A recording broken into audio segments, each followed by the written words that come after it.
You know what? Let me put my phone on airplane mode. Hello, ladies and gentlemen. Well, we're live. How's everybody doing out there tonight? Queremos enviar un saludo para todos los que nos están escuchando, todos los que nos están acompañando.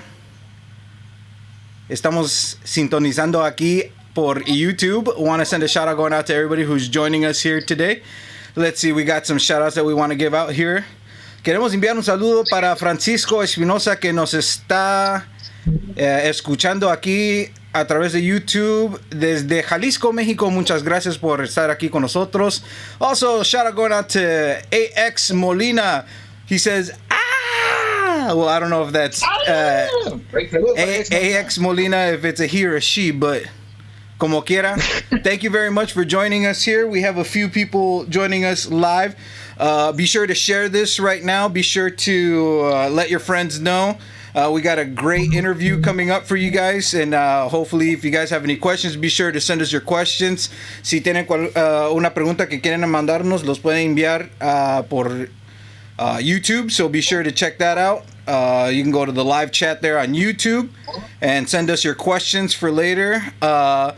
This is our first ever Tejano keyboard live interview, and because of the whole Corona thing, as you guys can see here, I have my setup here, and I was actually going to start doing live streams with my band, but you know, right now with the whole social distancing thing, I kind of put a pause on that. So a ver que maybe we can eventually go down there. But we're not here to talk about my band. We're not here to talk about my awesome Dunder Mifflin t-shirt. For those of you who enjoy the TV show, you guys know which show that is. Or yeah, anyways, I want to introduce to you guys. Well, first of all, let me introduce myself. I am Rolando Revilla Jr. from TejanoKeyboard.com, website that does tutorials and videos and talks about music theory, stuff like that. We also do private lessons. I have a few students who are taking advantage of that. If you guys are interested in that, you guys can go to the website, check that out, TejanoKeyboard.com. También we have other services that we offer as far as, you know, backing tracks and all that sort of stuff. But if you guys are interested in that, you know, hit me up. But I would like to introduce to you our host, or our guest, Mr. Chris Rodriguez. Chris. Hey, what's up? What's up? Okay, hold on. I gotta here. Let me see. Let me get you going here. Okay. For whatever reason. There you go. Let me get you. Aha. Okay, this is our first ever, folks, so we're bound to have a couple. Here, let's see. I know what happened. Give me 1 sec, ladies and gentlemen, so we can see Chris. There he is. Oh no, that's his back. Hey, can you see me? Can you see me? Can you see me? I can see okay, there. I was gonna say you look better from the other side. I know, right? ¿Cómo andamos, Chris? How you doing, my friend? I'm doing well. Yourself? I'm doing good. You know, if I was right in front of you, I'd shake your hand. We could do it through the camera like that. There you go. So what's going on, brother? Pues aquí nomás. So, Chris, we were having a little bit of conversation before we went live here. We also see right here, I have a shout out going out to Sammy Gonzalez, also going out to John Ortiz, great keyboard players from the region. También un saludo desde Monterrey, the Monterrey project, going out to Chuyin Resendiz. Yeah. Chuyin Resendiz. Yeah. Yeah, un saludo desde Toledo, Ohio, desde el Mágico Valle. Un servidor, Rolando Revilla, y también Crispy. Chris Rodríguez, nuestro servidor, Tejano Highway 21. Amigos, ¿cómo están? Es un placer estar aquí contigo, Rolando. Ya tengo rato que no... ¿Qué te pasa? ¿Dónde te escondes? ¿Te debo dinero? ¿Te debo un lunch o qué? No, ya tengo mucho tiempo de verte en persona, right? It's been a long time since we've been able to... hang out, me being up here in Ohio and you being down there in the valley. You know what, Chris? let's talk about how you actually got started in music. Tell us a little bit about how you got to be where you're at today. Well, it's pretty cool. I come from a musical family. My grandfather is a pioneer in conjunto music. He's one of the three that started it off, man. It was my grandfather, Don Pedro Ayala, Monarca del Acordeón, Narciso Martinez, and Santiago Jimenez Sr. So, my grandfather, Don Pedro Ayala, he's one of the first pioneers in conjunto music. So that's where I come from. As far as, people didn't know, where I come from or how I got started in music. It was because of my grandfather that inspired me to do music. And that's where I'm at today, and my uncles also played, los hermanos Ayala, que son los hijos de mi abuelito, mis tíos, and my uncles were a powerhouse back in the 50s, 60s, and 70s, Of course. They actually recorded several albums with Freddie Fender, they recorded a lot of albums with Paulino Bernal and stuff like that. It's funny because Paulino, my uncles were like, they were like not rivals, but they were like, they were just at the same level, you know what I mean? And to a lot of people I don't know, that's where I actually come from, so I've been actually doing this for about 34, 35 years already as a musician. I thought we were 34 years old. Well, yeah, I started when I was one. No, I've been doing it for a long time, and I'm young. I'm not embarrassed. I'm 44 years old. I'm going to be 45 this year in a couple of months. Dios quiere. And I've been doing it 35 years, man. And it's I've the way I started off, man. I started off as a drummer. That's my main instrument. And a lot of people don't even know that I play drums, man. And just recently here, it's a funny story, but I'll say it either way because we got time, right? 'Cause we're talking about music here. So I actually got called out on a challenge, man. So a lot of people don't know that that I play drums, and you've seen me play drums. Mm-hmm. I play bass, I play bajo sexto. My weakest instrument is guitar. And I play keyboards and accordion, but I actually started off as a drummer. That's where I come from. And then from there, in school, I took music theory, then I studied rudimental percussion, and and it goes on from there.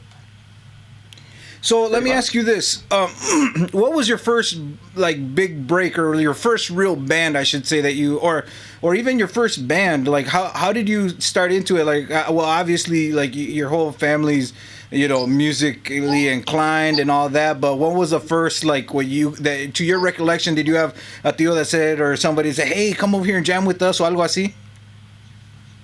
Man, it's hard to say, man, because. I think every band that I played with, they've all been really, really awesome, man. From Jesse Serrata and from Carlos Moreno y La Semilla to Bobby Naranjo to, so many when I was young, when I was a little kid, Well, who gave you your first big break? Let's start there. Who gave you your first, who gave you your first shot? Man, you know what? I'd probably have to say Jay Serrata. Jesse or Carlos Moreno, one of those two. I don't remember which one came first. I know 35 years ago was a long time, right? Yeah, it's been over 30 years, man. So and if Carlos is watching, saludos para mi Carlos. Then of course everybody knows that Jesse passed. He's already passed on and stuff. But it had to have been one of those two, man. Yeah.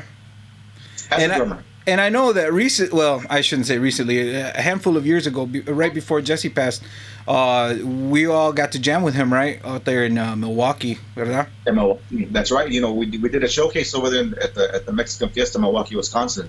And we were fortunate to back up Jesse Serrata at the festival, man. It was awesome, man.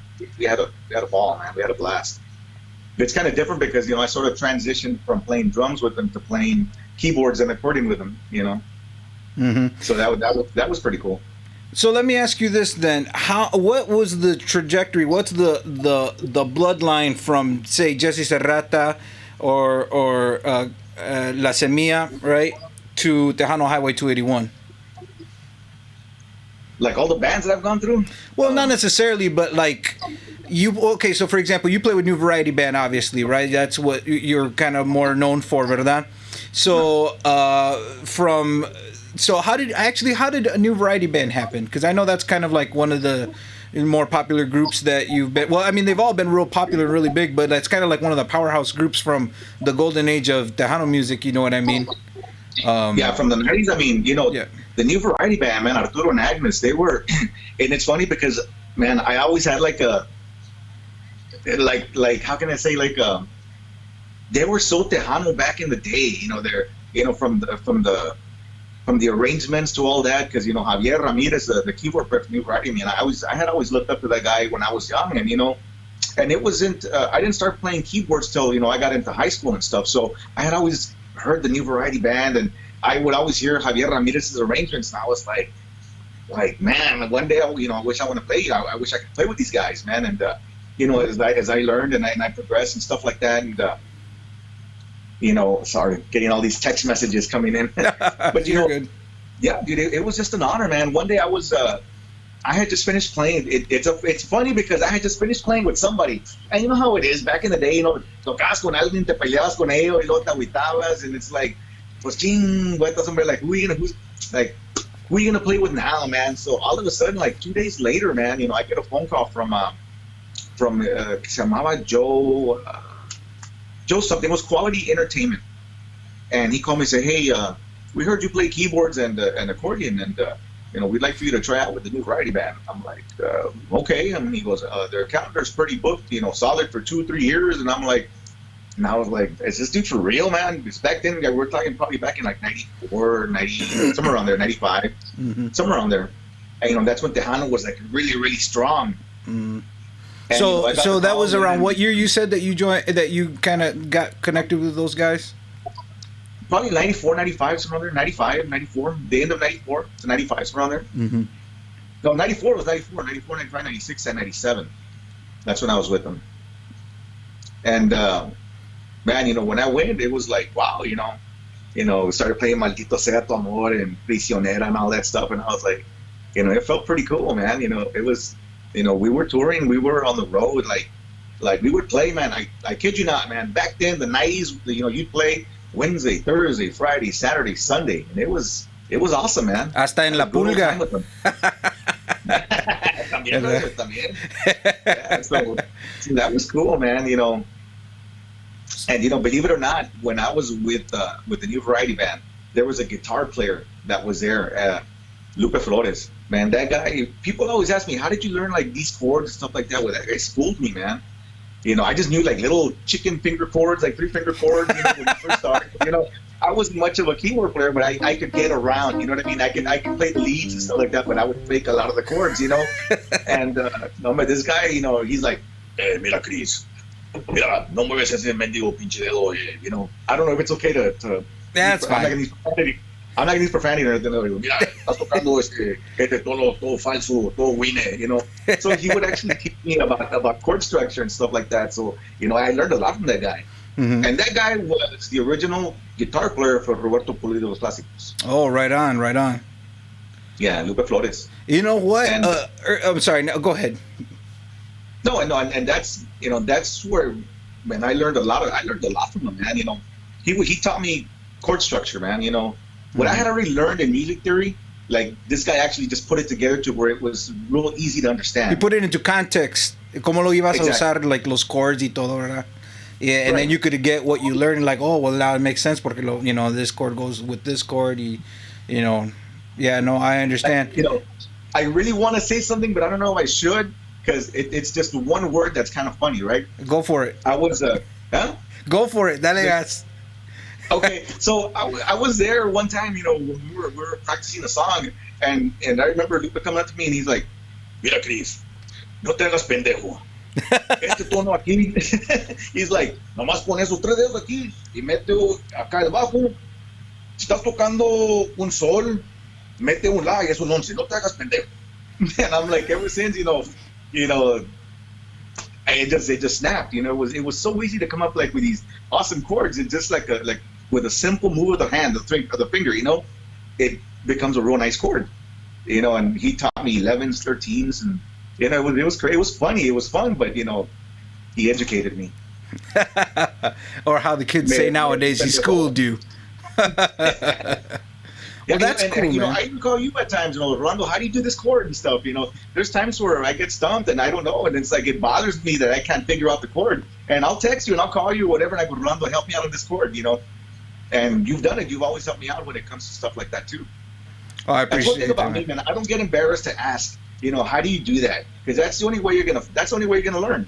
Y mira, Chris, and I think that's what one of the things that I think that lacks, and like I've been, and I'll probably repeat this a lot with the other interviews that I do coming later on, but you know, the one thing that the whole purpose of this website, YouTube, and Facebook page, and all this is because, mira, I love the accordion. I play accordion myself, you know, when it needs to be played, you know what I mean? And I learn a few other instruments just because it's job security, right? If somebody needs an instrument, then I'm available. But the one thing that I noticed that about a lot of the groups que están saliendo ahorita que there's a lot of accordion, you know what I mean? And you know, and not that that's a bad thing, right? Pero muchos conjuntos, and like, entonces la onda del keyboard ya como like it's slowing down, you know what I mean? And it has been slowing down for a while, you know, and so that's why I was like, man, let's do some interviews with some keyboard players. And then you're the one that helped me put a list of people together. I mean, I was already thinking ahead of time of people I wanted to ask, and hombre, me dices un chingo de names of people that, you know, to interview. I got you like 6 seasons already, right? Algo así. Maybe Netflix will pick it up or algo así. We can work out a deal, and everybody who does an interview gets a cut. No, I'm just kidding. No, pero hey, ahorita con Corona, right? Ahorita nadie está pagando. None of us are paying, are playing, and none of that. So I mean, any little bit can count, right? Or any little bit helps. Pero the whole point of this. Go ahead. Now that you've said it, and everybody's watching right now, yeah, witnesses. They're witnesses. Te tienes que mochar, Rolando. Hey, I don't mind sharing the wealth, right? And that's no, listen, neta, and that's what I was gonna get to. Is that's the one thing that I think that kind of like hurts the industry sometimes is like the hoarding of power. And when I mean the hoarding of power, I don't necessarily mean money or gigs or, you know, stuff like that, but knowledge too. And I think that's why la onda del keyboard, like, I mean, to me, it's such a fascinating instrument, right?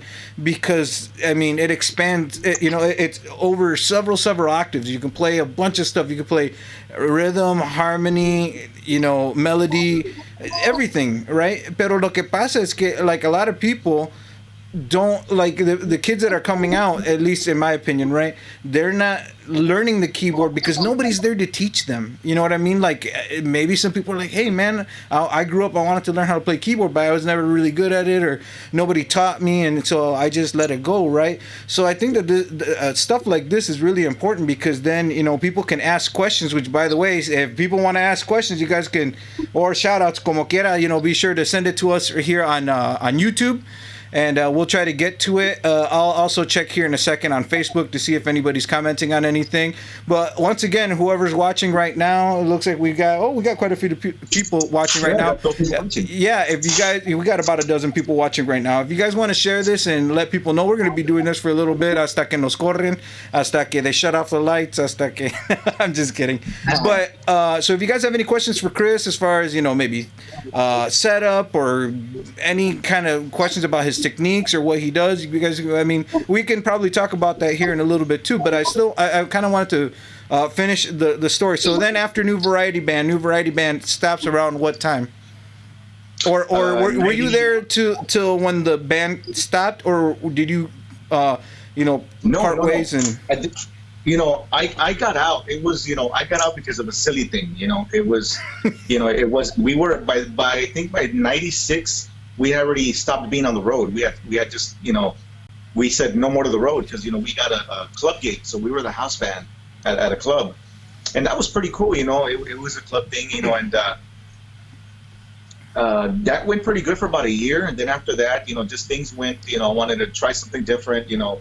I remained friends with the guys and stuff like that. And it's, and what happened after that, I remember, you know, I think everybody knows Frankie Caballero, right? Yeah.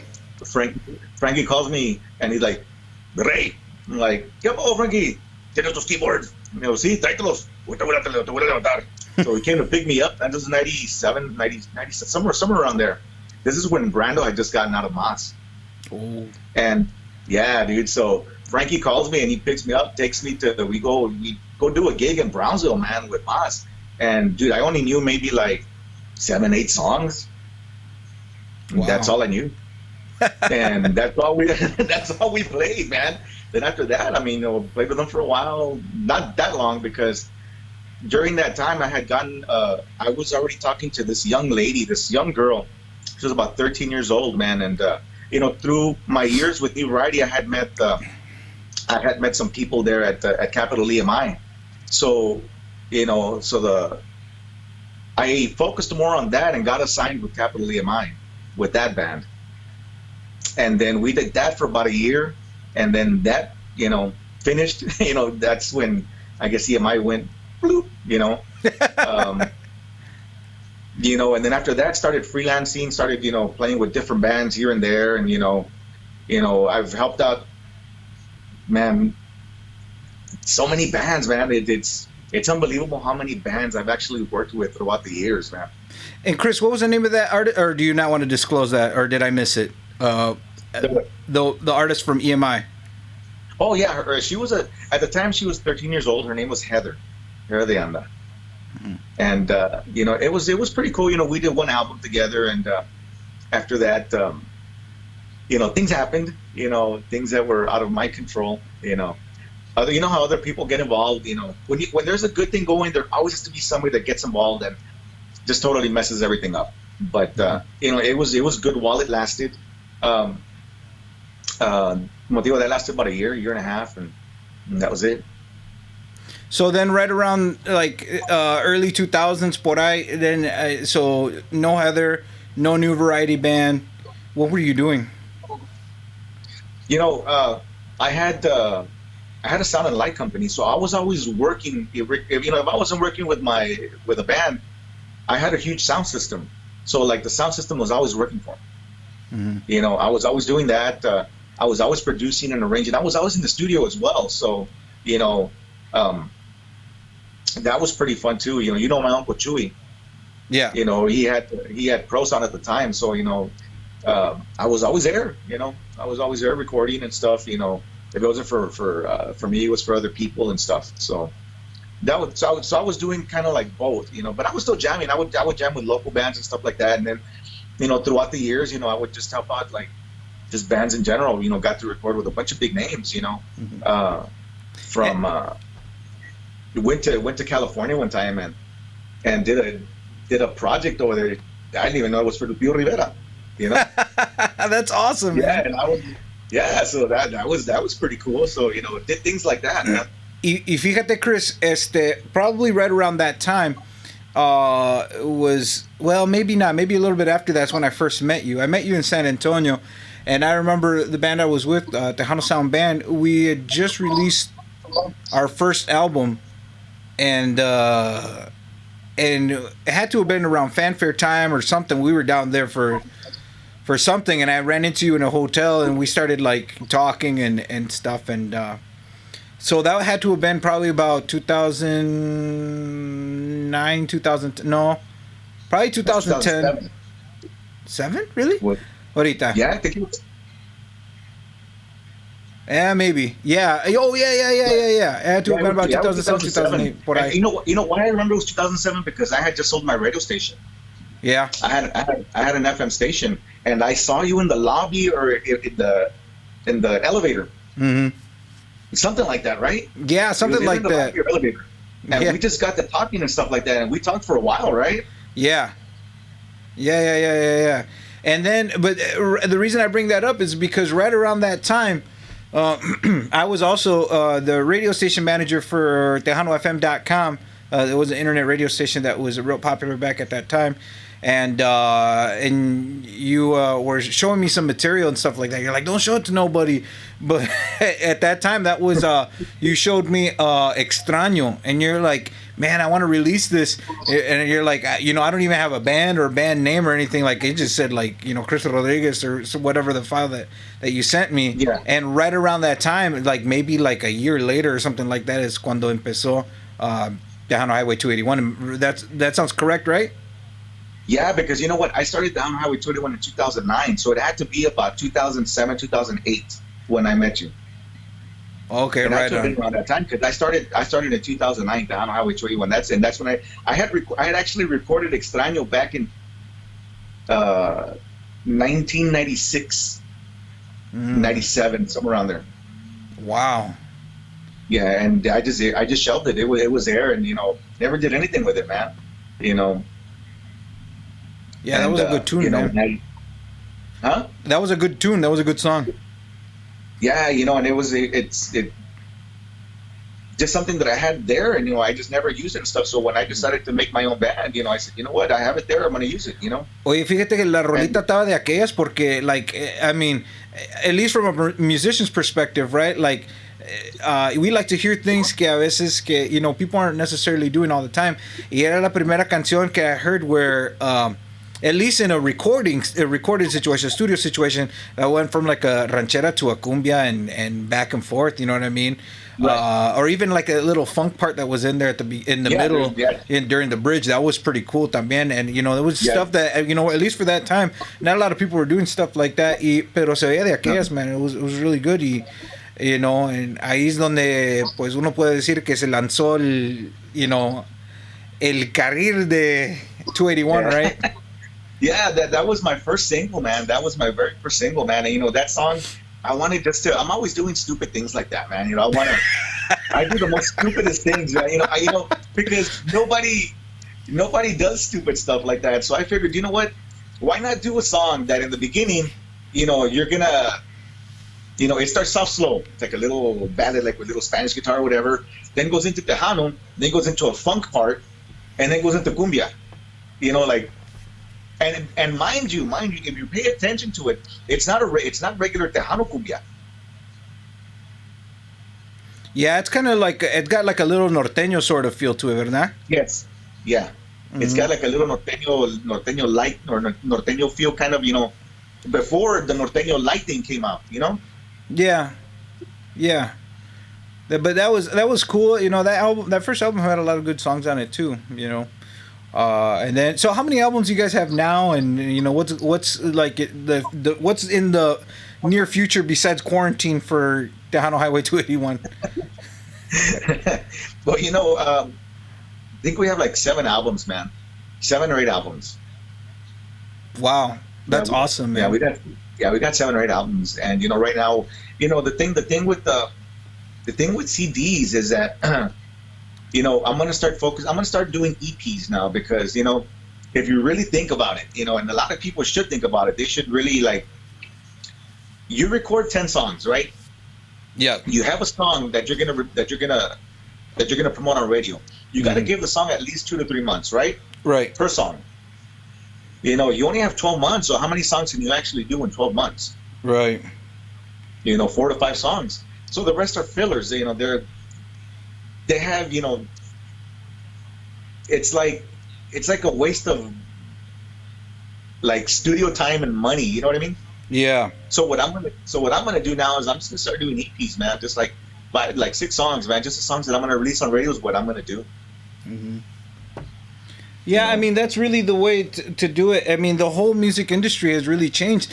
I mean as far as how the music's being distributed. You know what I mean? I think also, and maybe I'm wrong, right? But maybe you can give me some input on this. But I almost feel like maybe back in the day, people had to worry more about quantity versus quality, and not that the recordings of back in the day were bad or anything, but what I'm trying to say is that that album had to carry an artist for so many year, or for at least a year, right? So many months, I should say, and then they Right, would have right. to continuously be putting out albums in order to have songs that were relevant, and the rest of the songs were just kind of filler, right? But it almost seems like today more people are putting out quality songs because they know that you only have como te diré, like you have a smaller margin of error for that song to stick. You know what I mean? And so by doing fewer, higher quality songs, I think that is kind of the direction a lot of people are going. I know a few people that have been releasing albums that aren't necessarily 10 or 12 songs. They even like Intocable, their last few albums, they've been spacing them out like every 3 years, every 4 years, and stuff like that. So I mean, maybe Right. that's the new trend, man. I don't know. Real quick, queremos enviar un saludo going out to Juan. Is it Medlos? Medlos? Merlos. Merlos. Juan Merlos. Juan Saludos, Merlos. Juan Merlos. It says, love Tejano keyboard. También queremos enviar un saludo going out to Músico. Circle of Fifths is good to use for Tejano music. So I just wanted to send a quick shout out to those people who are tuning in right now and sending us shout outs and stuff. If you guys have any questions, feel free to leave them in there. You can ask Chris anything about his personal love life. And I'm just kidding. Yeah. No, I'm just kidding. Pero como quiera so Chris, let's switch topics a little bit. We were talking about Tejano Highway 281 and what you're going to be doing here in the near future with them. Talk to me a little bit about your ideas for music. Talk to me a little bit about production, arranging. I know we were kind of talking about this a little bit before we actually went live. We were talking about different styles and all that. And so how does that all gel together? Also, we got a question here. It says, what is your favorite keyboard? That's from Juan. So you can answer those questions in whichever, either way that you want. If you want to talk about the studio and the arranging and stuff first, or if you want to talk keyboards, como quiera, you tell me what you want to talk about. Yeah, I'll answer Juan Merlos's question. As far as favorite keyboard, I don't know. I use a bunch of old keyboards, man. I'm old school. Yo me quedé en el pasado. With what I have is what I have, and that's it. And I make it work. Yo he tenido antes, mira, en los 90s yo tenía 3 teclados. Tenía el X3 que era de Chord, tenía el JB90 que era de Roland y tenía un Yamaha. Creo que era fíjate que, and it's funny because I still have that Yamaha that I used back in the 90s. ¿Cuál Yamaha era? Es uno chapito que tiene bocinas. ¿O sí, como un PSR o PRS, algo así? Sí, el PSR, aquí lo tengo aquí abajo. Mira, pero mira, fíjate, lo que pasa con esos teclados es que tienen buen sonidos, you know what I mean? They're not powerful, por decir, like synthesis wise, to be able to manipulate the sounds, pero los sonidos que ya vienen instalados adentro del teclado, sí. They sound good right off the bat, Pero fíjate que mucha la gente, para Juan Merlos, mucha la gente a mí dice, oye, es que teclados es para grabar. Y siempre les digo, mira, se van a reír si les digo, Sammy left me a message right now. El teclado, todos me dicen, ¿qué teclado uso para grabar? Yo siempre digo, ¿sabes qué? Yo uso un tecladito bien chafito con bocinas. Y es más, yo lo compré en el 98 y me costó creo que 700 bolas o 800 bolas, algo así. Y es el PSR 570 o algo así, el PSR 560 or something like that. Y todavía lo tengo. Ese es el que uso para practicar. Y casi la mayoría de las grabaciones he grabado con ese teclado. And a lot of people siempre me dicen, oye, es el brass que usas, compadre, está con madre. es el brass. Y es nomás un mono signal. It's a mono signal because it's not stereo. But the brass on it is tough. So bien chingón el sonido. So lo que hice ahora es compré un arranger que es el PSR, el 750 de Yamaha. Was that the one that you had over there when we did that one song? Yeah. Okay. Yeah. And I use that's the one that's my go-to keyboard in the studio. So that's what I used to record. Oye, el piano se oía con madre, man. That was a really good sounding piano. Tiene los pianos salseados y octaviados y los brasses no me están con madre. Es lo que uso. Pero más lo que me gusta cuando toco, like, por ejemplo, ya ahorita, en aquellos tiempos, creo que fue como en el 97, 98, me compré el 01W, which is a Chord. Yeah, the 01W, yeah. Hasta la fecha todavía lo tengo, es lo que uso en stage ahorita. Oye. Uso el 01W, uso Tritón.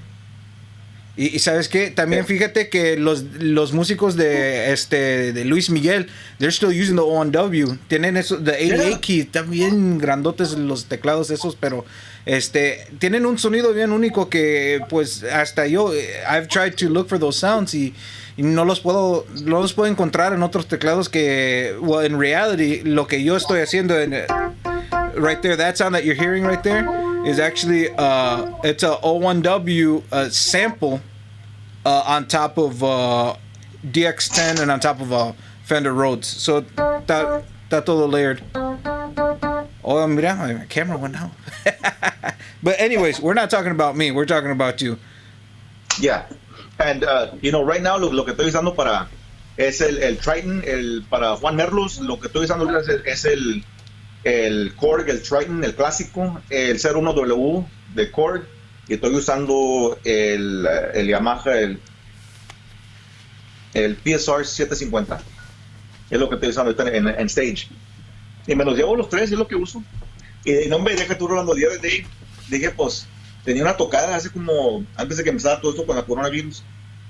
Tenía una tocadita allá en Rosenberg, no sé en dónde, en New Braunfels. Y dice, no, hombre, pues voy a usar 2 teclados. Chingue, ya sabes qué, voy a usar 2 teclados para no llevarme tantos. Es porque cuando eres tecladista, pues nadie te ayuda a cargar.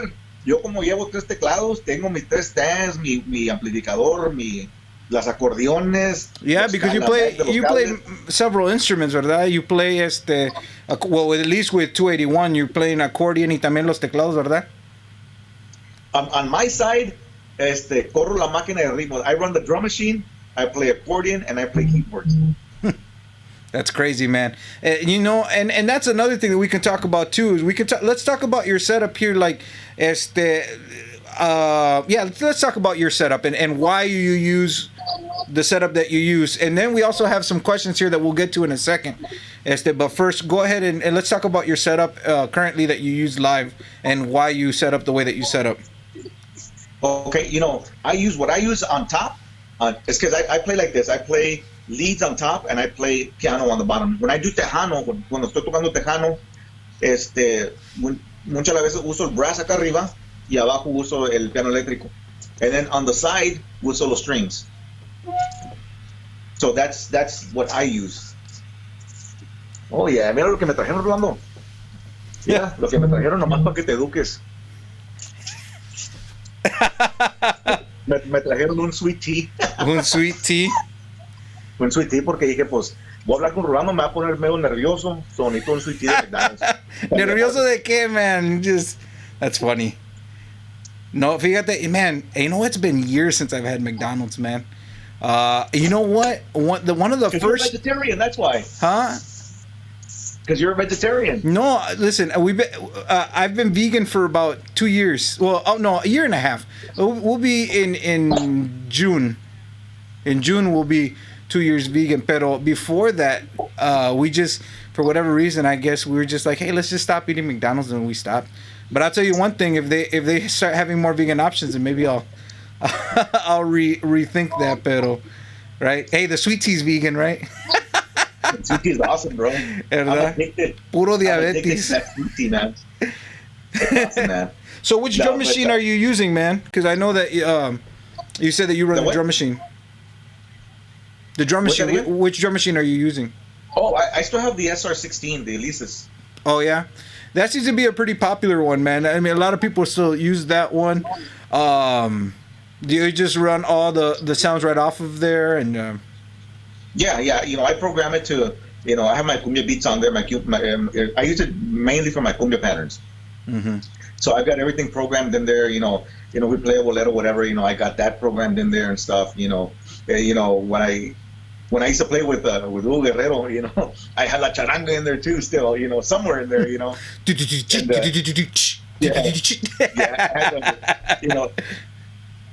so I have all that, man. I love that little drum machine, man. It's so easy to program. Mm-hmm. So yeah, that's basically what I use, man. O1W on top, the Triton on top, O1W on the bottom for electric piano, and then a arranger over here for strings and like miscellaneous sounds.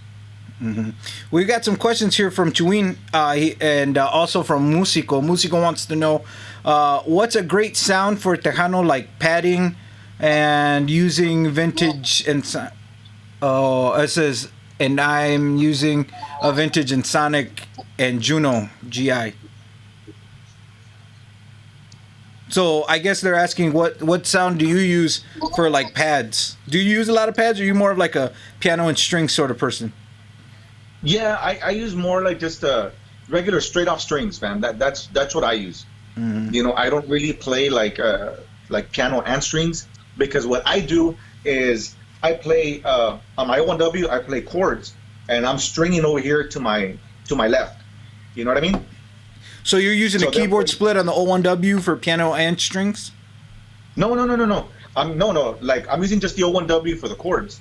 Okay. I'm playing for piano. And then and then on the other keyboard over here on this side is what I'm using all the strings. So I'm able to play like with my left hand. For some reason, I don't know why, I'm able to do like the melody over here with the strings, and I can just keep chording over here with the piano.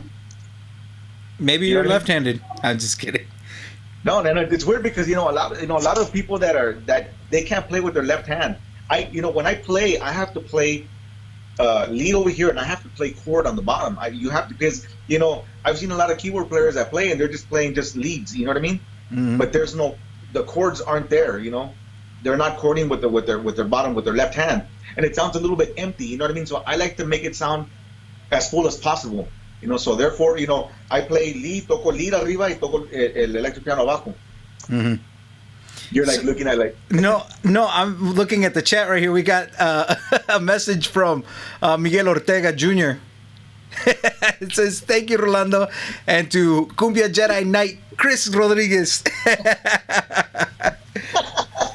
Un saludo going out to all the guys from Stampede, Grupo Stampede, all the way from the Dallas-Fort Worth area. Un saludo, and maybe we'll get Chris to do an episode here. So I think we're working on something. So we're trying to do the dates. By the way, if you guys like this stuff, it says right there at the bottom of the ticker, it says, like, subscribe, whatever. If you guys want to see more of this stuff, let us know. Keep sharing the information, and we'll try to do more of these, especially now during the quarantine.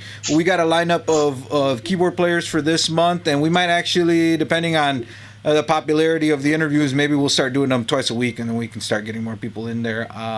So Chris, as far as do you have your sounds already organized on your track? Like, say, because your leads, you probably switch out your leads, and you probably leave your piano and your strings kind of pretty much set. I think ¿Verdad? I think we're getting bad. We're getting bad reception here because you sound a little robotic. Oh, I sound robotic. Thank you very much, Mr. Roboto. No? Better? Oh, no. Is it worse? It still sounds the same. Sounds the same? Well, you're sounding clear on my end. Huh.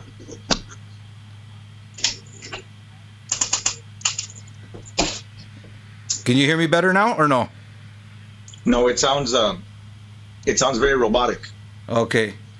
Yeah, okay. Well, we're having technical issues and we're live, so what should we do about this, Chris? Should we have you hang up and try to call back in again, or cómo le hacemos? Yeah, I think nothing's really changed on my end. Right? Yeah, here, let me hang up with you real quick, and I'll get you right back here. If y'all can hold on for just 1 second.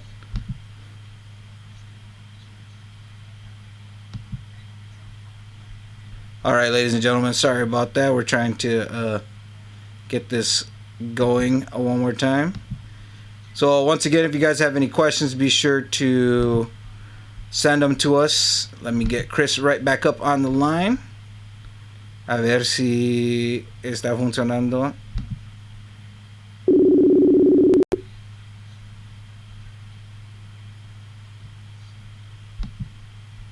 Chris, can you hear me better now? Hello? Hello, can you hear me? ¿Se mejor o no? Yeah, I can hear you, but it still sounds the same. I don't know why. Okay. Well, let's kind of try to we'll try to get through it. A ver. If not, then maybe we can cut the interview. But you can hear me though, right? Yeah, I can hear you. Yeah, you sound clear. Okay. Maybe headphones or something. I'm wondering if I'm sounding. If anybody can hear. Okay, it says se escucha bien aquí en YouTube los dos. Okay, so it must just be on your end, Chris. Do you do sign language? I can understand you though. Okay, mientras que me puedes escuchar bien, entonces seguimos, right? So where were we? What were we talking about? We were talking about what were we talking about? Keyboards. Yeah. Oh, we were talking about. Oh, yeah. That's what I was asking you. Is that so? You have you like your piano is pretty much set most of the time. Then you have your strings off to the side, verdad? And then for your leads, you use your Triton, right? Do you have all your sounds kind of like organized already, or do you already kind of like remember what preset they are, and you go to like A26 or whatever? Yeah, I pretty much have them memorized, the numbers and stuff like that, because the Triton, the classic, it still has that the number thing. So, pretty much, just you know where it's at. You know what I mean? Right. Fíjate que, you know what? Because I just sold my Triton Studio. I say just, but it's probably been about 2 years now que lo vendí. Todavía tengo un Trinity por aquí. I won't get rid of that one because that's one that my dad bought me before he passed away, so I keep that one around. Pero the one thing that I used to do is that you know how they have the categories at the top? I used to make my own custom category and then just put all my sounds in that category, so I could just on the touch screen touch whichever sound I wanted, and I would rename them so I would know what if I'm doing a cover song like Mas Brass or J Pettis Lead or something like that. Right. Oops. I want to send a shout out going out to my wife who's helping me out. She says, it sounds good. Thanks, Bianca. Also, again, to Miguel Ortega Jr. Thank you. Let's see here. Chuyin has another question. It says, playing carreteras on keyboards. Oh, carretillas. Playing carretillas on keyboards.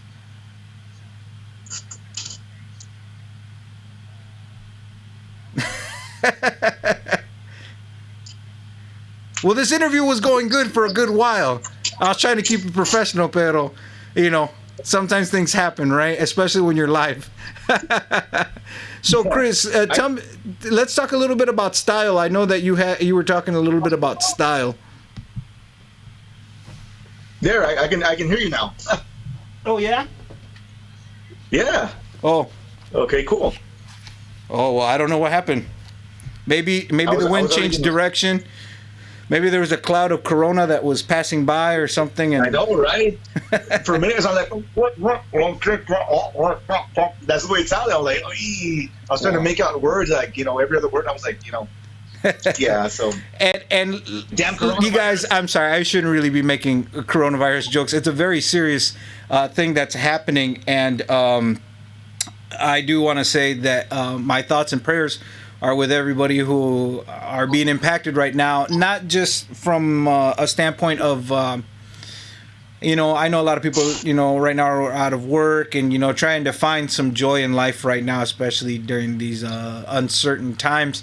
And I know a lot of people who are, dealing with medical issues in regards to coronavirus. So my apologies for making that joke. But, we're trying our best to kind of keep things light and, talk about things that bring us joy. And one thing that I can say too that brings me joy is playing keyboards. I don't know. What about you, Chris? You like playing keyboards? Aside from other things, yes, I do. I love it. Aside from other things. So what are the other things then? Drum and stuff, yeah. Get your mind out of the gutter, bro. No, that's not what I meant either. No, hombre, te digo, nos pasamos de lanza, como dicen. That's funny, man. I want to send a shout out to Miguel. If he's watching, Miguel, man, that guy's a beast, man. I love the way he plays. He is. He's a great keyboard player, man. He's a great keyboardist, man. It's like I told him he uploaded a video yesterday, and I'm like, dude, teach me, man. The guy's like, no, like I'm the Cumbia Jedi or something like that. I'm like, I started cracking up, man. Y fíjate que man, I was very fortunate enough to be able to actually, fortunately, unfortunately, right, was able to fill in his shoes for a little bit, even though the size was a little bit big for me. But Miguel was actually, maybe we can save this story I'll share it right now, and then we'll talk about it again when Miguel's on here. So Miguel plays with Stampede, and he was, I think, on a cruise or something, and Hurricane Harvey happened, and Stampede had to come this way, and I was booked on Friday, and Miguel couldn't make it, so because he was on a cruise. Well, anyways, they needed a keyboard player, so they called me, and I didn't have a lot of time to learn the material, but Ray wasn't too upset with me, so. And he paid me, so I don't think I did that bad, right? But those are some big shoes to fill, man. I mean, Miguel's a monster, man, and it's such an honor to have him here in the chat here with us, and like hopefully we can get him, just to chit chat with us a little bit. I know he says he's not really, the on camera, in front of the mic sort of guy, but we're just here chit chatting among friends and other keyboard players and all that. So, so we were talking about style, right, Chris? Yeah, and I've lately found that and it's funny because a lot of people Joe 81, the band that I play with, we get hired a lot for our cumbias, and which is pretty cool because I guess I have this style of cumbia, man, that's just I like happy cumbias, man. I like upbeat, happy cumbias. That's what I like. And lately here I've just that's what we've been known for our cumbias. And I just matter of fact, I was in the studio earlier today. We were mastering our latest single, one of our new a song that we're about to release. And it's a cumbia. Because it's like what we were talking about earlier is with Tejano. I mean, it's such a limited market already, man. That it's just unfortunate that both you and I, we love Tejano like you wouldn't believe. We're Tejanos, 100%. But if you go to a baile and you play a Tejano song, you'll have like a couple of people dancing. You play a cumbia and the dance floor is packed. You know what I mean? Yeah. So what I do, I go with the flow, man. If I go with what's working, and lately what's been working for us for 281 has been the cumbias. Mm-hmm. Even though my heart's in Tejano, man, but the cumbias, they've been working for us. So I stick to what's working for us, and that's speaking of styles, that's where I'm at right now as far as styles. That's probably why they call you the Cumbia Jedi. The Cumbia Jedi. But so do you feel that holds true to everywhere that you go? Do you feel like the cumbias que pegan más everywhere, or do you think like, hey, sometimes we go somewhere and they dance more to rancheras or polkas or something like that? Well, I mean, we've played concerts like with other Tejano artists, the A-listers as they call them, and I've noticed that too. I've noticed that when they play, one of their Tejano songs or whatever, nobody's really into it anymore, But as soon as they play a cumbia, it's like everybody's like, it's just weird, Times are, I guess because it's easier for when if a band's gonna play a cumbia, it's easier for like la sobrina agarra la abuelita agarra la tía, and everybody just goes in and starts dancing together. You know what I mean? As opposed to dancing a regular ranchera. Does that make sense? Yeah, no, I got you. Yeah, it's more. Cumbias are more like all inclusive, right? As opposed to rancheras, which are more intimate because it's I mean, I don't know that I've ever seen a group ranchera dance, but hey, maybe you can start something, Chris. I know, right? But that's where I'm at with that, and I just love recording cumbias, man. I like to give them a certain flavor, a certain style, man, that people can already say, you know what, that's 281's cumbia. My cumbias have that certain flavor already, Yeah, it's okay. We got a question here, or maybe a comment. Let me see here. From Musico, it says, y'all are beasts. I just helped out Roger Velasquez, but nothing like y'all. Oh no, man! Listen, and you know what? And I'm sorry, and I don't mean to kind of like hijack the interview or anything like that. But one thing that I do want to say is that, like, at least me personally, and maybe Chris can, shed some input on this, and at least, or maybe just give your opinion on it. But like to me, like, I think that musicians, at least in the Tejano music circle, tend to think of music from like like a competitive thing. Like I think it's in like embedded in the Latino DNA to be competitive.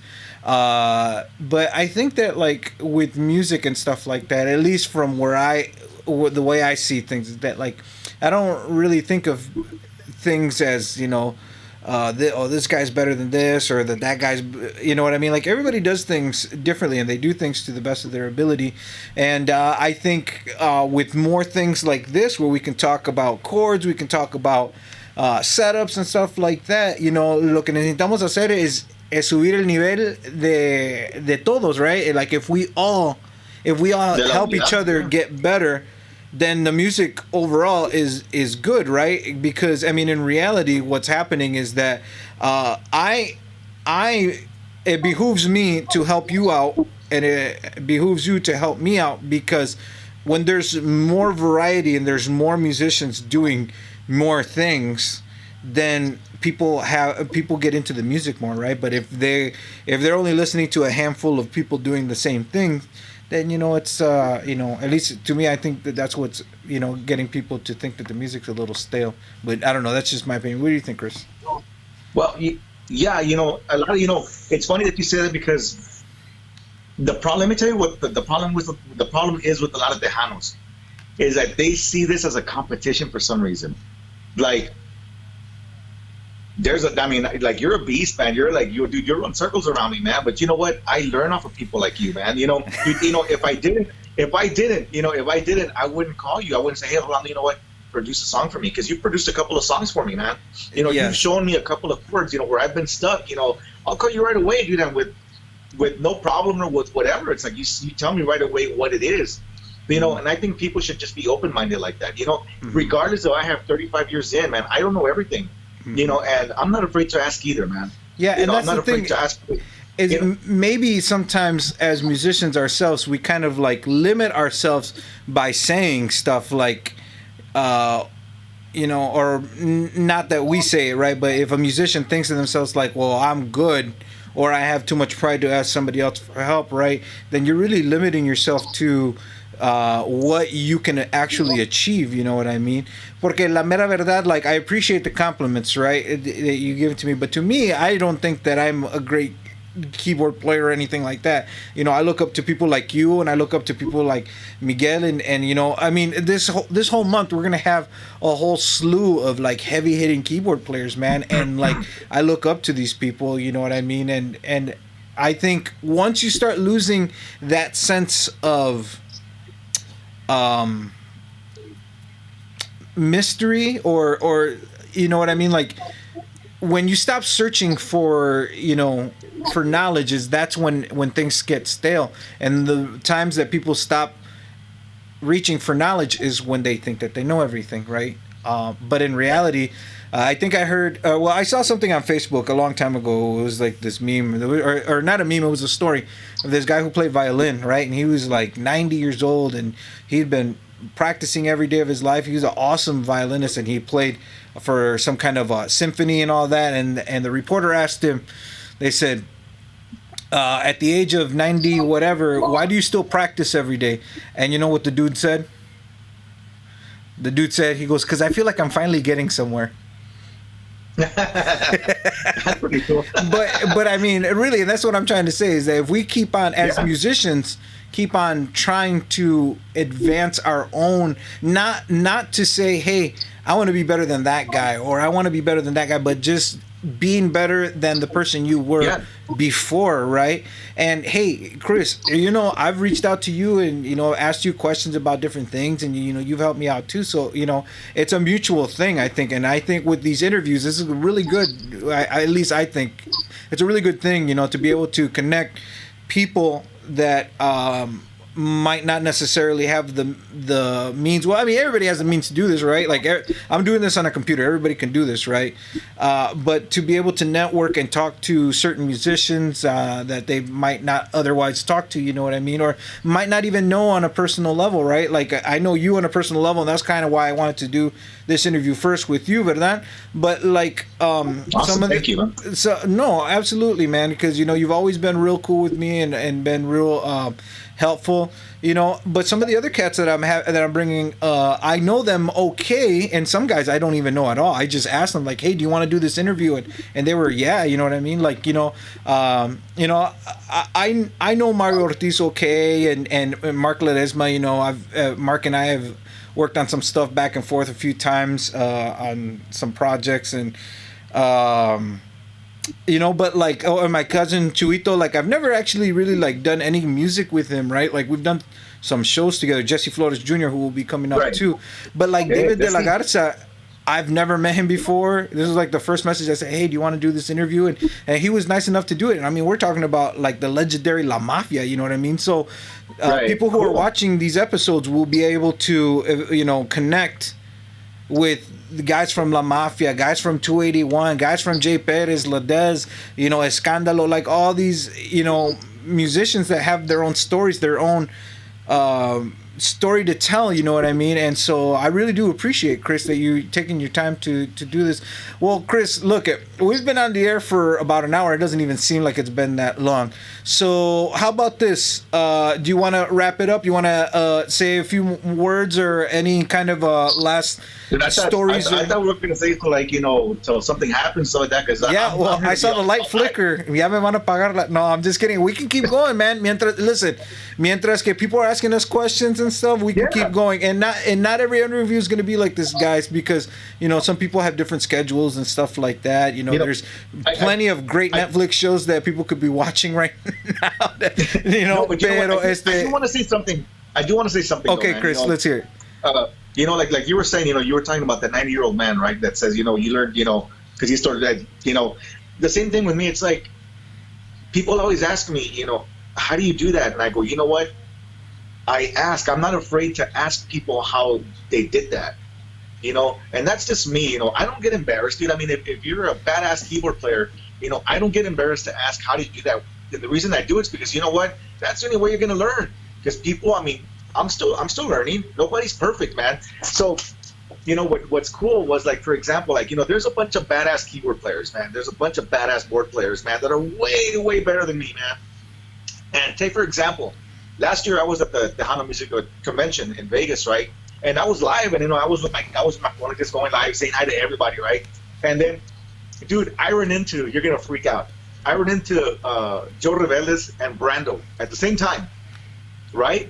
And those two guys are, I mean, they're kings, man. They're lords. They're beasts, And I'm there, and then they come to me, and they're looking at me, and we're like, hey, and I go, man, these guys are awesome, And they turn on, they're like, no, you're awesome. I mean, dude, coming from them, how do you think that makes me feel, dude?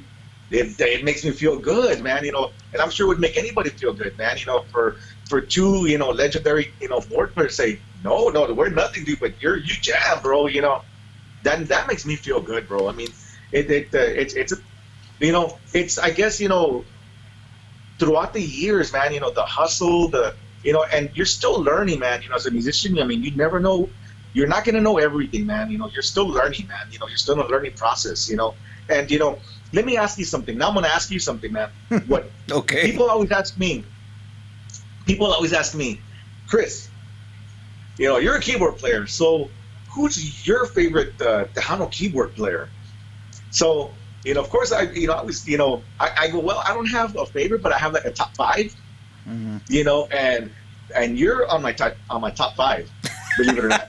I always say, Orlando Revilla is on my top 5, man. So, I know I'm not going to be on your top 5 because there's guys that are way, way better than me, but you know what?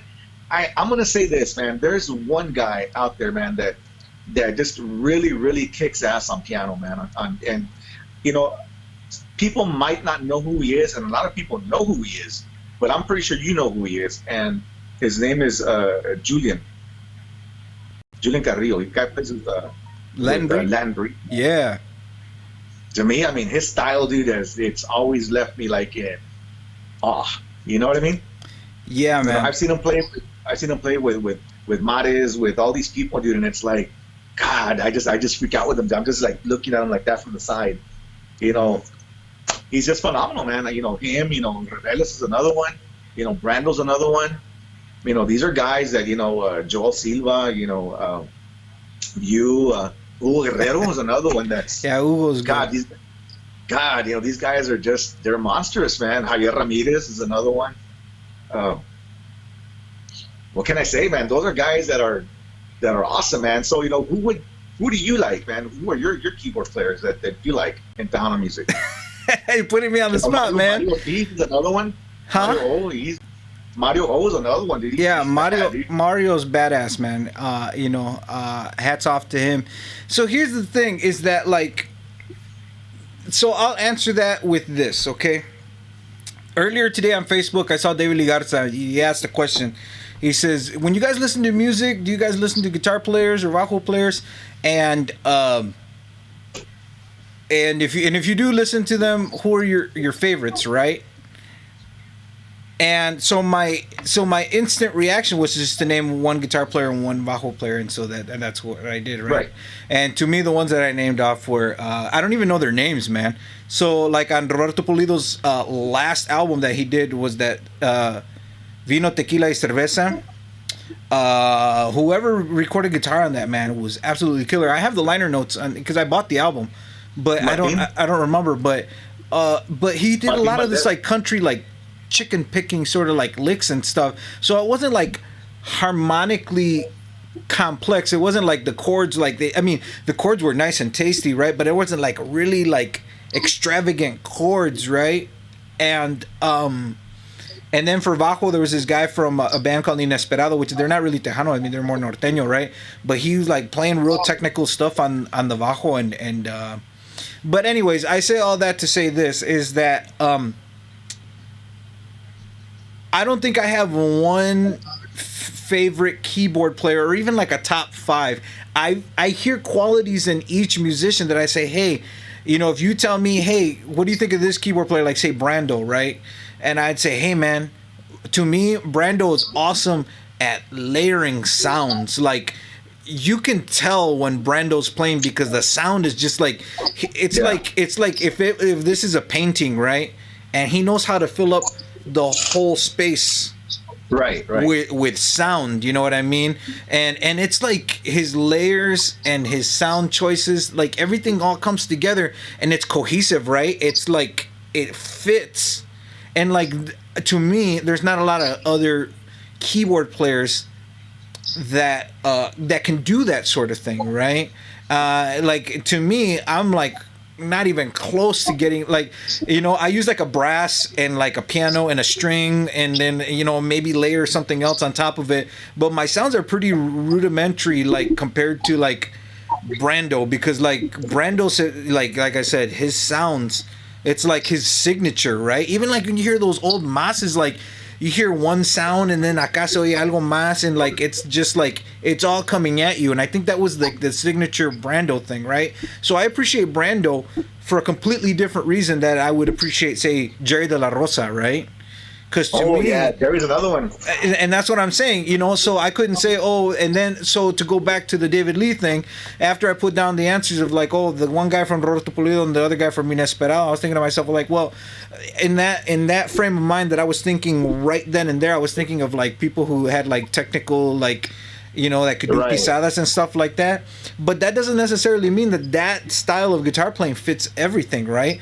Gilbert Velasquez is another one of those that has like a great, like solid, like, I mean, he can throw down on a lead, you know what I mean? Like he's done a lot of like distorted leads and stuff like that. He's a good soloer, right? But when I think of Gilbert, I don't necessarily think of him right away as a lead guitar player.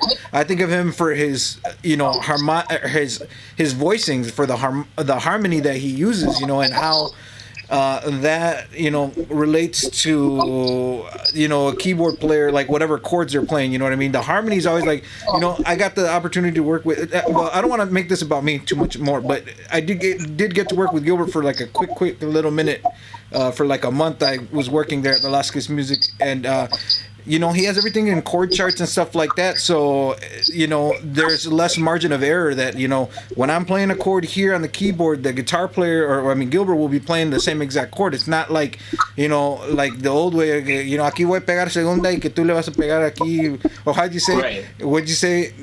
Mueve el dedo, or how did that guy tell you? Sí, no te lo You know, you know? and no disrespect to that, right? Because that deserves its own merit también, because you know it creates a different estilo, right? And so yeah, so if I had to answer your question, I don't have a top five, right? I mean, there's in my mind there's an infinite amount of killer keyboard players: Mario Ortiz, Joe Reveles, Brando, you know, all those, you know what I mean? Like there's a bunch of great keyboard players out there, but they all are great for their own reasons. You know what I mean? In their own right, in their own thing. Like they all bring something to La Onda, as far as I'm concerned, right? Like they all contribute something that you know is that is going to be part of the history, right? You know, even if you look at well, enough. We'll stop talking about what I think about keyboard players, you know, but yeah, Chris, I think you're right as far as you know,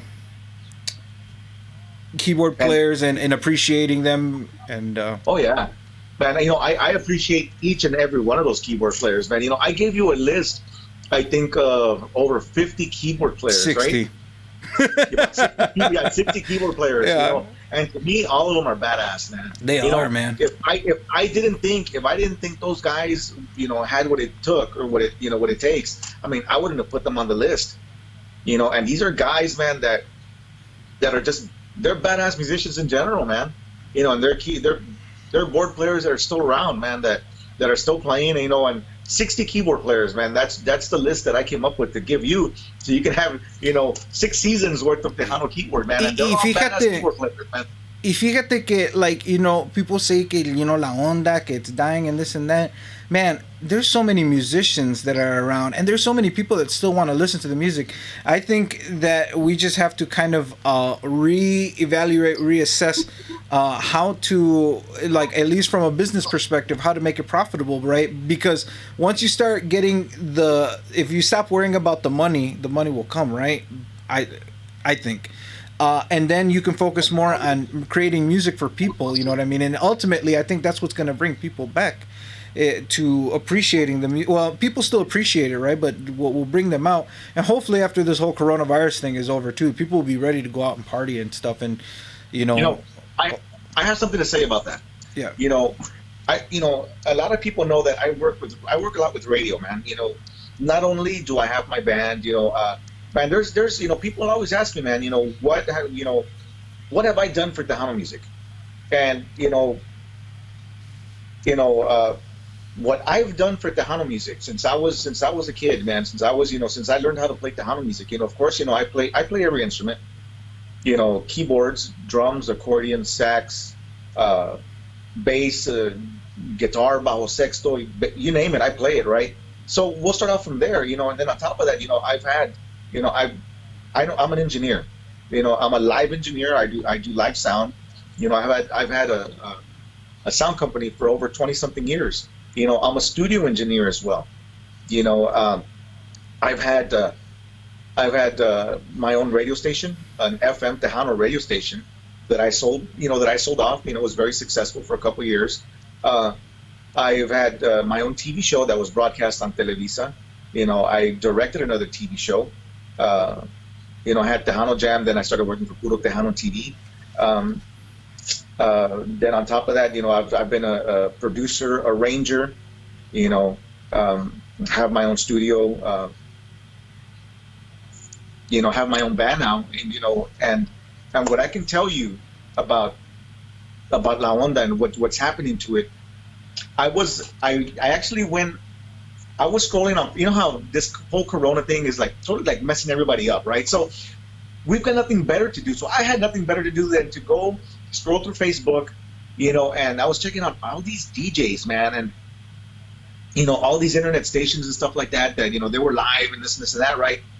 And you know, I swear, you know, it's unbelievable, man. Like everybody follows the same format.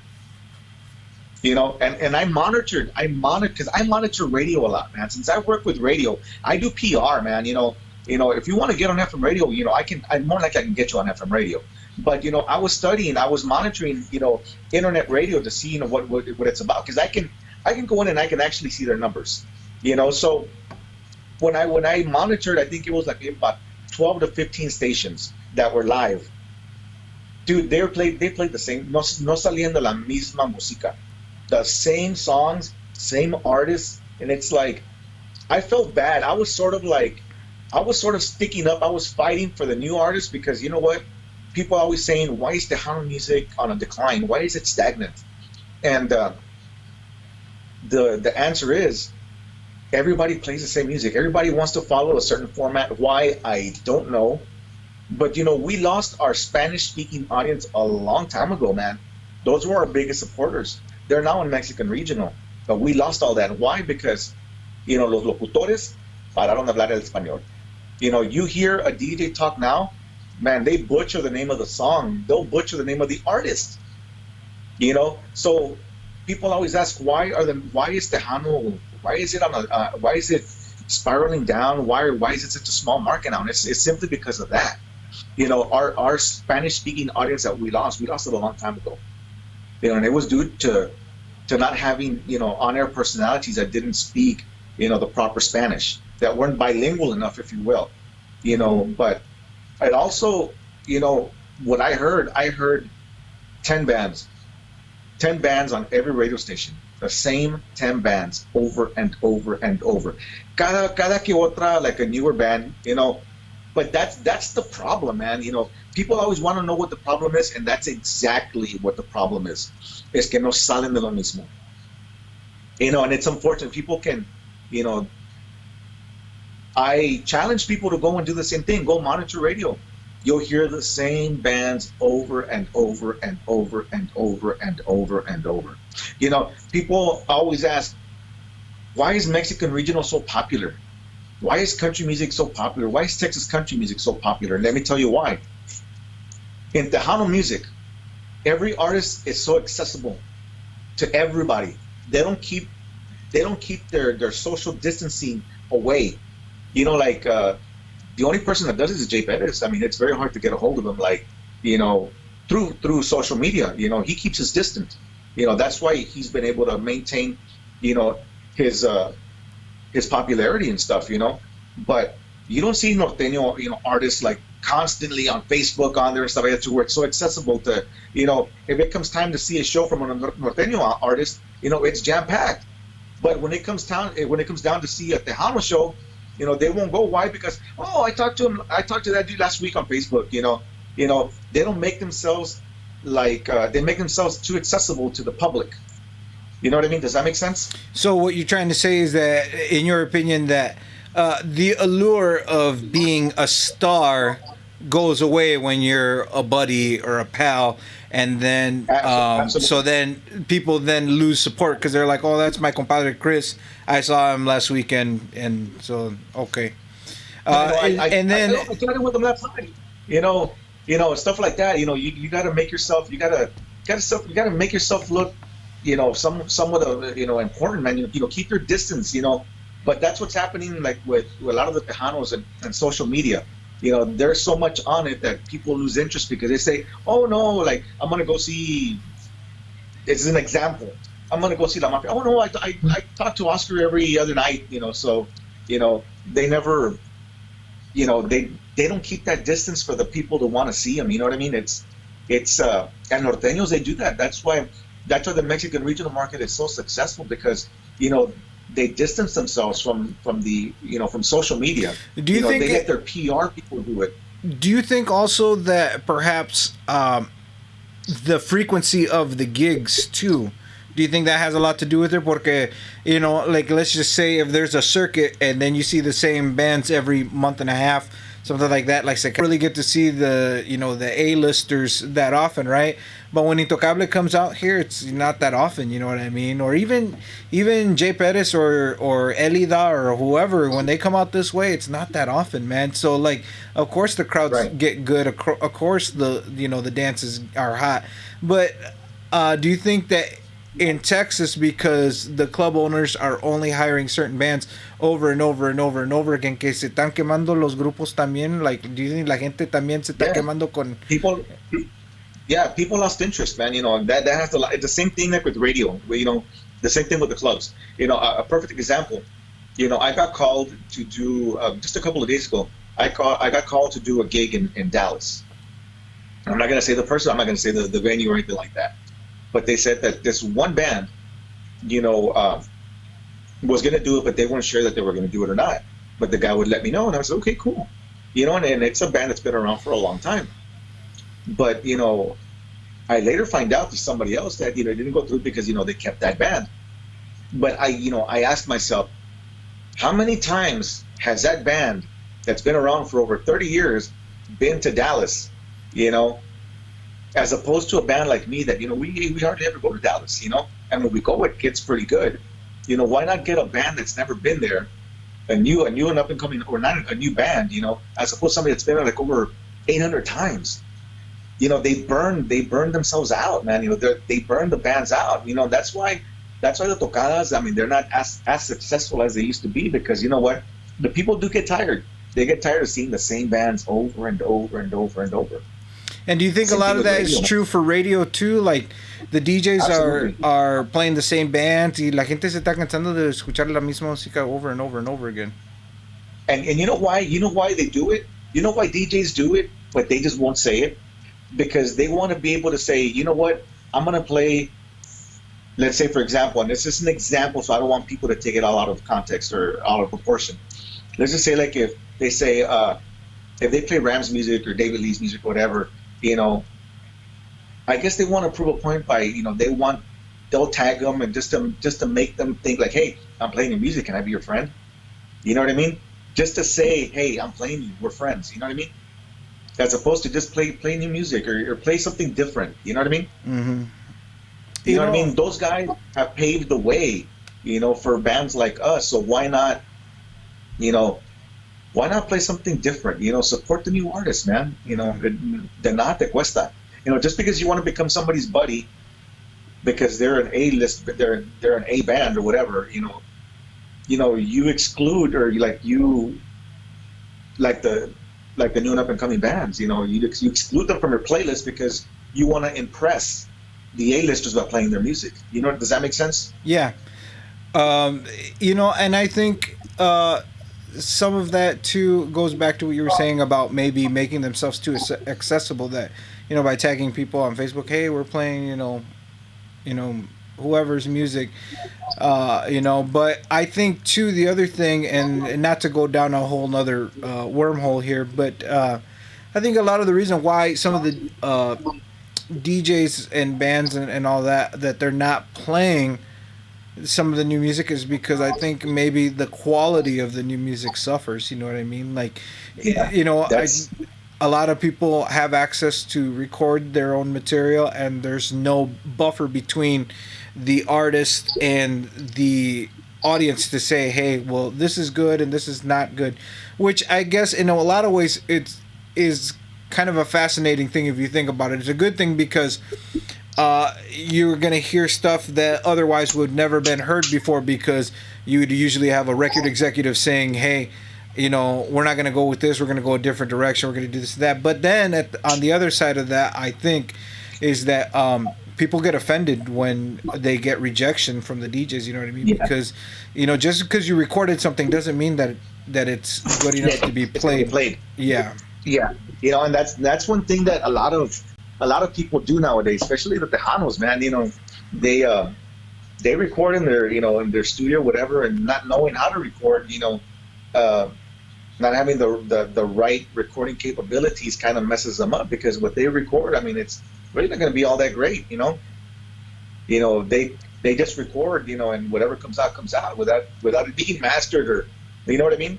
Yeah. You know, and so, you know, that has a lot to do with it too, believe it or not. But, you know, I always say, you know, I'm the type of person, man, that'll tell you, you know what, if you want your stuff on, dude, because trust me, I get so much music from so many bands, you know, wanting me to put them on radio and stuff like that, but I hear the quality and I'm like, yikes. I'm like, no, and it's very hard for me to tell them, and I'm a very blunt person, man. You know, if you're going to ask me for my opinion, you know, just be prepared to accept whatever I'm going to tell you. You know, you can't get butthurt, you can't get, you know, whatever, you know, I'm going to tell you the way it is. You know, if it sucks, I'm going to tell you, hey, I'm sorry, but of course I'm not going to tell you it sucks. I'm going to tell you, you know what, it needs to be fixed. Mm-hmm. A lot of people, they don't like it when they say, "Oh, well, I recorded it." I have Pro Tools and this and that. Yeah, it doesn't matter what you have, but if you don't know how to record, then it's a totally different thing. Mm-hmm. You know. Yeah. Hey, Chris. You know what we haven't done yet? We haven't played any music. Why don't you play something for us? What's one of the favorite things that you like to play, man? You have your keyboard set up there, right? Play something. No, actually, I don't. You don't? No. Oh. Look. Oh, ya valió. I know, but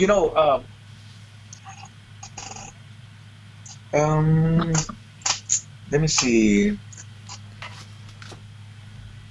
I'm trying to figure something out here too, where I can play something. Oh, you know what? Okay, yeah, I will play something right quick. Hold on. This is my bed, by the way. So I'm gonna pull this keyboard out right here. This up. There you go. There you go. So this is the keyboard. Sorry if it's all dusty and stuff like that, but this is the keyboard I was talking about. Yeah. Hey, I saw you playing a blues or something. It was that one challenge thing that you did, right? Yeah.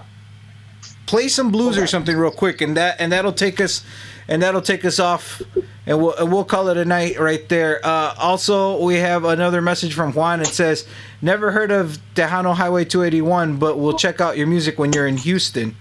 Hey, Chris. Ahorita, while you're setting all that up, do you want to tell the people where they can get a hold of you guys, and at least where they can check out your music? Because you guys have some good music, man. That way people can check it out. And yeah, they can follow us. Go to our page. Go to our look for us on Facebook. Just look up Tejano Highway 281. Mm-hmm. Look for us on YouTube. Tejano Highway 281. I mean, we're all over the place. Mm-hmm. They want to get a hold of us. Give us a call. Area code 956-638-3606. Again, that number is 956-638-3606. Extension 1 for English. No, I'm just kidding. No, right? I'm trying to... Oprima el número 2 para español. I'm trying to find a pedal here, but I can't find a sustain pedal? A sustain pedal. You want to borrow mine? I'm just kidding. I don't know if you can hear it there. Right, so I'm going to show you something that, when I play like cumbias and stuff, let's say, for example, if you're in G, right, you're in G, right? Or in C, right? One thing that I do a lot, and people always ask me, hey, I do a lot of blues scale. Right, when I'm playing cumbias, because I'm not a happy cumbia. So when I'm doing a cumbia, all of a sudden, like, I'll be playing blues scales, right? And then from there, I'll go into fifths. You know what I mean? I don't know if you've done that, but it actually sounds pretty cool. Fifths? I wish I had a pedal. Huh? Fifths, explain. What do you mean by fifths? Yeah. Okay, say if you're in 7, right? Right? Whatever, right? Right. You go. I'll do that. So you're doing chromatic fifths, like... Chromatic fifths going up, yeah. Yeah. Yeah. Oh, yeah. And then I'll do a chromatic, like, just going down, to finish it. Or... like going down, afterwards, after I finish soloing and stuff like that, I'll do something like that. And see, this is the brass sound that I was talking about. That's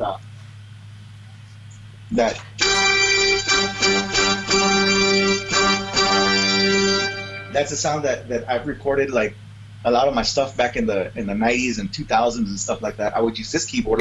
Extraño. I was just about to ask you. Yeah? I was just about to ask you, is that the Extraño brass? Yeah, this is it, man. That's what I use, man.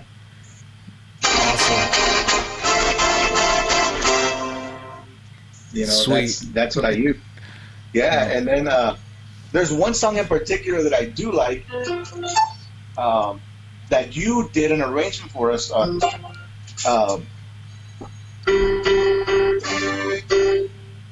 me find a good piano. Remember the song Amores? Yeah. Yeah. You did it, the chords, like,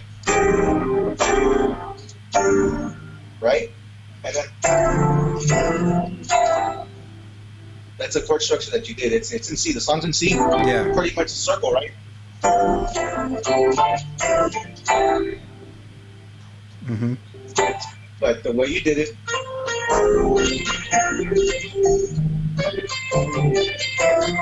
Remember that? Yep.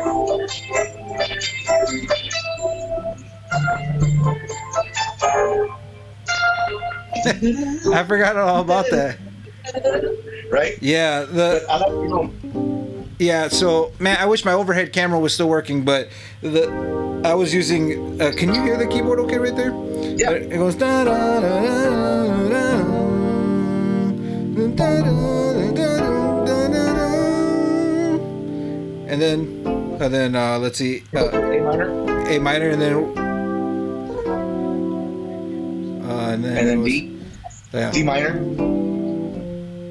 And then B flat 13th, or is that a B flat?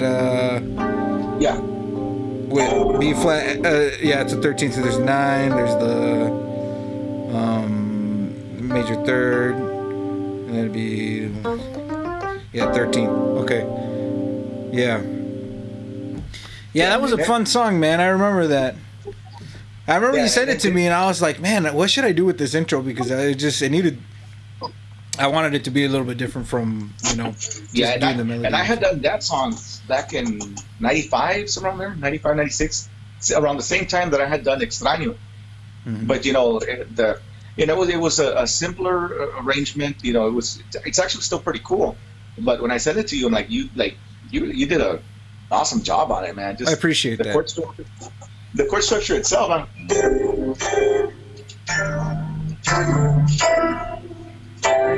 it's awesome, dude. What can I say, man? Yeah, basically, so like the first chord structure, it's basically E flat. It's a 2-5-1 and E flat. Right. But E flat is the relative major to C minor. So you could think of it as it starts in C minor and moves over to C major. So there's a little bit of theoretical, like how those all kind of intertwined there, right? It's also, you could think of it as a circle of fifths, or is that? Let's see. Yeah. So then basically, it's a 2-5 to E flat, and then E flat then chromatically goes down to D, and then that becomes the new 2-5-1. Right, but speaking of, remember what we were talking about earlier when my friend was like, the guy who schooled me was like, what, just move one finger down and use use a bass, like say for example, like if you use a B flat bass, mm-hmm. Makes that 13. Mm-hmm. It sounds really cool.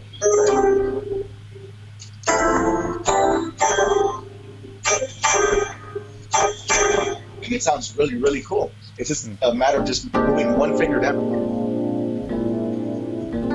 You want to get that real spicy right there. That's let's see, it's a flat 5. Well, you can't see my screen, but I'm playing let's see, I'm playing B flat, A flat, C, D, and E natural. Yeah, that's a real spicy chord right there, because that E natural is actually a flat 5. Flat 5. Yeah. So you could throw that in there and get that little E in there. It sounds. You're just evil. That evil look on your face, and I was like, yeah, because you go, and then you go.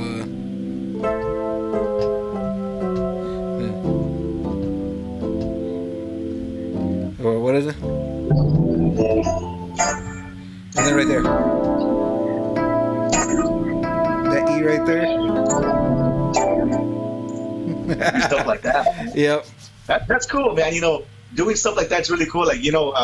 Like, stuff that Joe Reveles used to do back then, like during, like in a Tejano song. There's a song that he did with those dudes, man. What did I mean? Was it? Or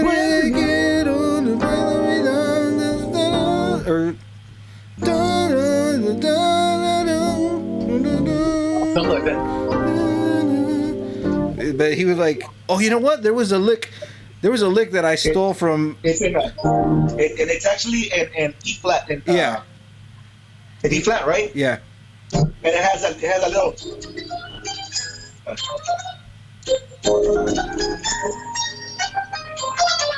Come on. Yeah, something like that. I don't remember the way it used to go, but it has a little.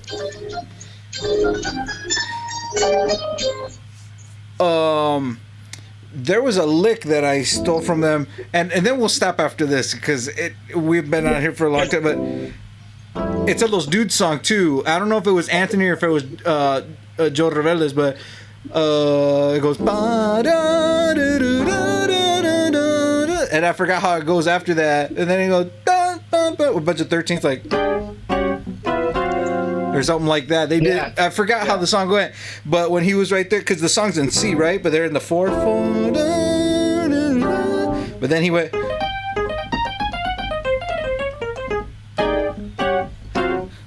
Or I forgot whatever it was, but he did that.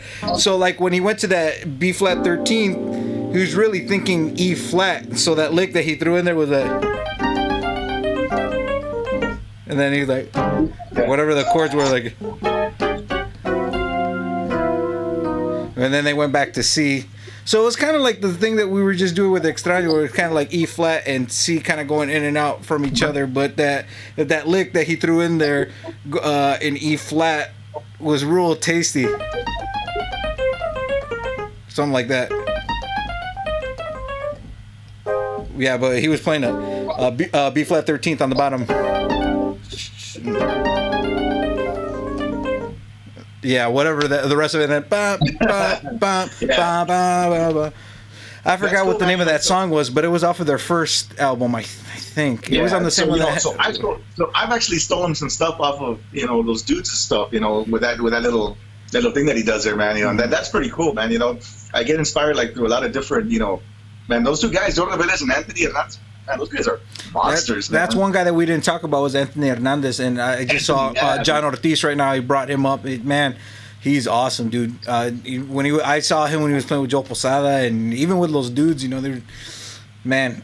Talk about some heavy musicians, man. And that's what I'm saying. Like each guy brings their own thing to the table. You know what I mean? Like there's no top five. It's like everybody's right here on this plane, but like they're all different colors of a palette, they all do different things.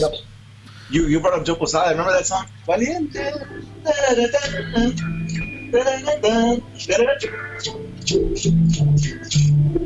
Remember Valiente? Yeah. You know what? If you guys, those of you who are watching this, if you guys want to go earlier in the archives. Nombre,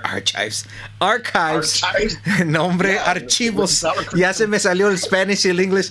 Anyways, if you want to go into the archives of the old tutorials and stuff, I did do 2 videos on Valiente, Joe Posada's tune, because his original version was in B. Valiente, como se sienten.